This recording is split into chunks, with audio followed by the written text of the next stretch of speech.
मोहब्बत में उनको मेरा जुनून मिल गया होता, काश उनके खून में मेरा खून मिल गया होता। न ऐसी तड़प न ऐसी बेकरारी होती मुझको, न ऐसी तड़प न ऐसी बेकरारी होती मुझको। वो बेवफा होगी इसका पहले मजमून मिल गया होता। ये कैसा इम्तहान है, जान जीना नहीं चाहता और चाह के निकलना भी नहीं चाहता। ये तड़प कैसी है जो तड़पाती जा रही है, ये तड़प कैसी है जो तड़पाती जा रही है और मेरी आंखों से आंसू छलकाती जा रही है।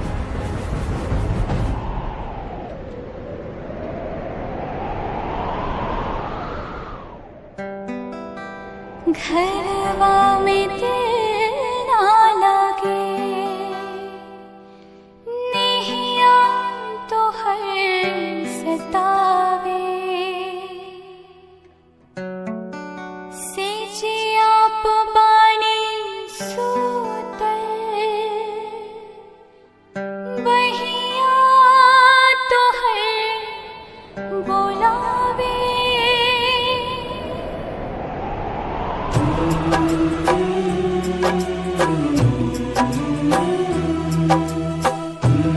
इंद्रजीत राजा खैरा पहाड़ी। Mobile number 9525104625।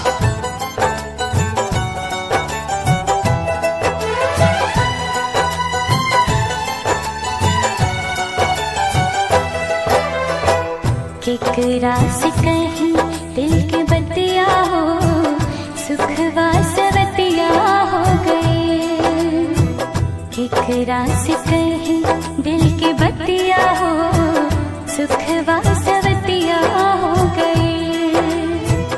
तोहरा ला रोई दिन रतिया हो, तोहरा ला रोई दिन रतिया हो, सुखवा सवतिया हो गए।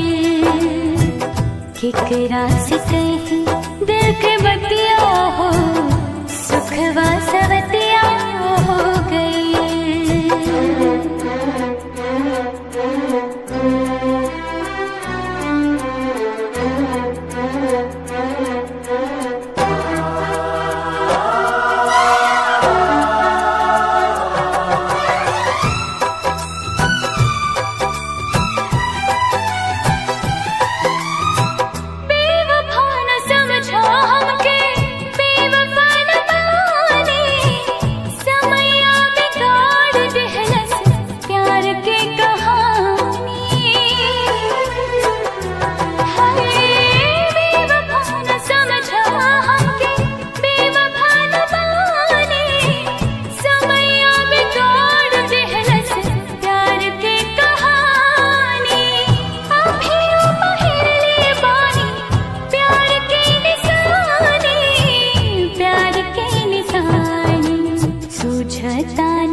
सूझताना कवनो रहतिया हो, सुखवा सवतिया हो गए।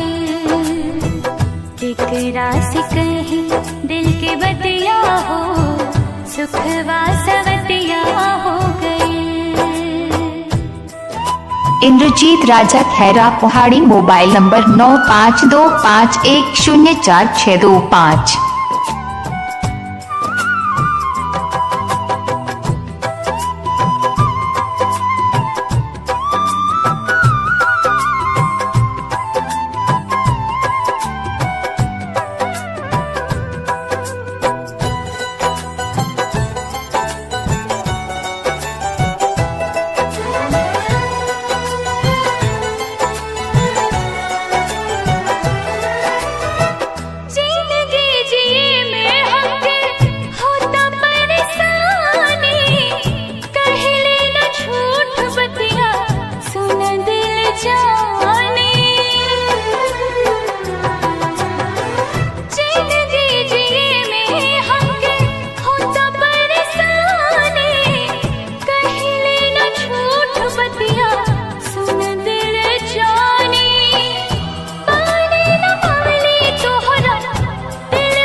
बड़ी हमरो दुर्गतिया हो, सुखवा सवतिया हो गए। केकरा से कहीं दिल के बतिया हो सुखवा सवतिया हो गए।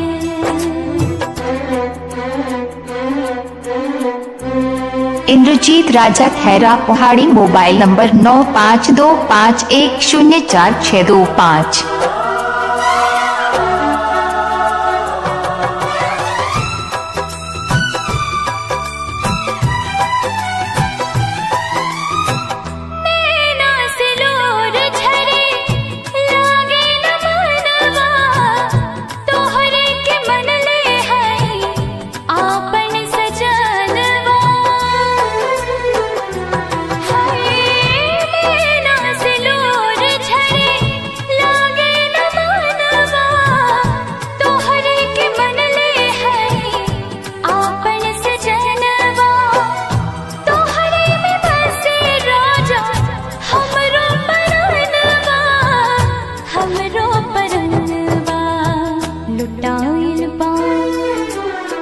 लुटाइल जिंदगी की थतिया हो सुखवा सवतिया हो गए।